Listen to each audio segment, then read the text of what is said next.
Is this thing on? Welcome back to Big Mouth and fancy seeing you here, and you are very, very welcome, my friends. Welcome to Big Mouth, a channel so amateur you can hear the mice squeaking outside. No graphics, no high-tech camera, really bargain basement.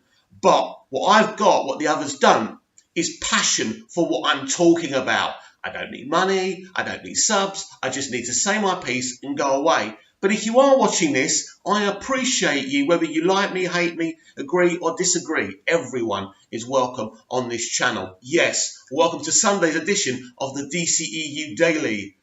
Suicide Squad 2 isn't Suicide Squad 2, according to Peter Safran, who's producing the Suicide Squad movie, written and directed by the magnificent James Gunn. Isn't it interesting, though, that a day after it's announced that James Gunn is going back to complete his Guardians of the Galaxy trilogy, Warner Brothers decided to start publicly talking about the Suicide Squad movie because they don't want the attention on them. There's nothing they can do about what's happened.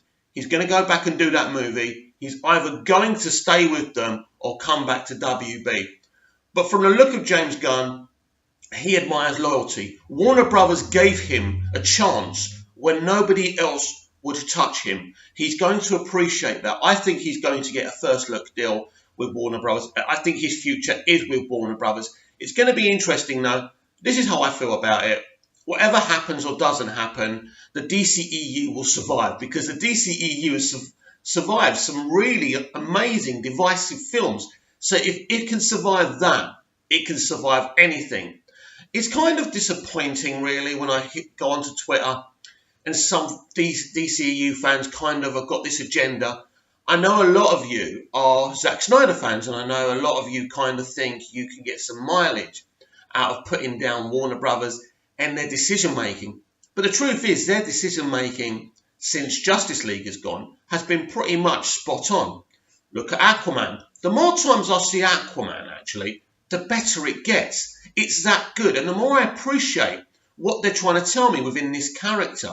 A humble character who doesn't think he's this amazing being. He doesn't think he's that big a deal. He doesn't think he's worth a damn. By the end of the film, he realizes that he's worth something. But he still doesn't think he's better than the Atlanteans or the human race. He's just blessed with these abilities, and he just wants to do his bit to help. And I think that's why that film kind of spoke to so many people. Now, the reactions to Shazam, I can't believe it. It's just so amazing. I've never seen a DC film spoken about so highly by people who are not DCEU fans as well. So I'm very excited. But let's go back a bit. Let's go back and talk about this Suicide Squad movie. So according to Peter Safran, this is actually a total reboot. So what does that actually mean? Well, it doesn't mean that the DCEU is being rebooted. Pretty much, it's a totally new cast apart from a couple. Now, we all know for sure that Margot Robbie is returning as Harley Quinn. But what if she's not the Harley Quinn from the first Suicide Squad film? Now, I can't remember what's released first. Is it, I think it's actually Birds of Prey before Wonder Woman 1984. So, is the Harley Quinn in Birds of Prey? Because that film comes out first before Suicide Squad, right? So, is she actually the Harley Quinn we remember? Or is she a different version? And is that part of what's going to happen in Wonder Woman 1984? Now, I don't know how that can work, seeing that it looks like Birds of Prey comes out before Wonder Woman 1984. But it's interesting, isn't it, that the producer of this film is talking total reboot. It's like they want nothing to do with the first film. That's sad and understandable in a lot of ways, because that film was rubbish by so many people. But to their surprise, Warner Brothers made a lot of money out of it, and even won a couple. I think, was it an Oscar? So it's an amazing situation. I actually think it's a good, solid film. When I first saw it, I didn't like it much, and I was disappointed. And one of my first reviews, actually, I was actually really honest and blatantly true. But when I rewatched it a couple of times, and it wasn't a case of having to rewatch it to make myself like it, it actually grew on me, and I kind of thought, well, this isn't meant to be the best superhero movie ever. It's just a good, solid, entertaining kind of team up. And I thought that, Viola Davis as Agent Waller was that film. I thought Will Smith as Deadshot and Margot Robbie, especially together, really excelled. So I think it was a good film, and I think people were too harsh on it. But this is the thing, guys and girls. DC has to be a place for everyone.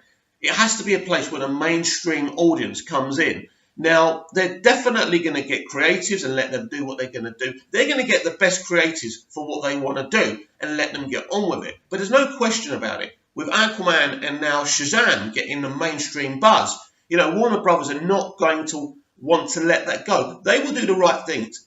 It's like what I said yesterday about Shazam, the mixture of this lightness and darkness within one film that, according to critics and the mainstream audience, actually works. Substance and light-hearted banter working in one film. You wouldn't think it would be possible, but it actually does work. And for me, that's really, really, really exciting. So I trust James Gunn. He's a really, really clever creative. He will create something fun. There will be some emotional kind of texture there as well, because this is what WB now wants. So, yeah, I have no problem with that. And, of course, going back to yesterday's news that Ezra Miller is actually trying to do his own darker kind of Flash movie script. Again, people going, one person on Twitter said, and I'm always reverting back to Twitter, but one person said, this is so stupid. If anyone should get the light-hearted treatment, it should be the Flash.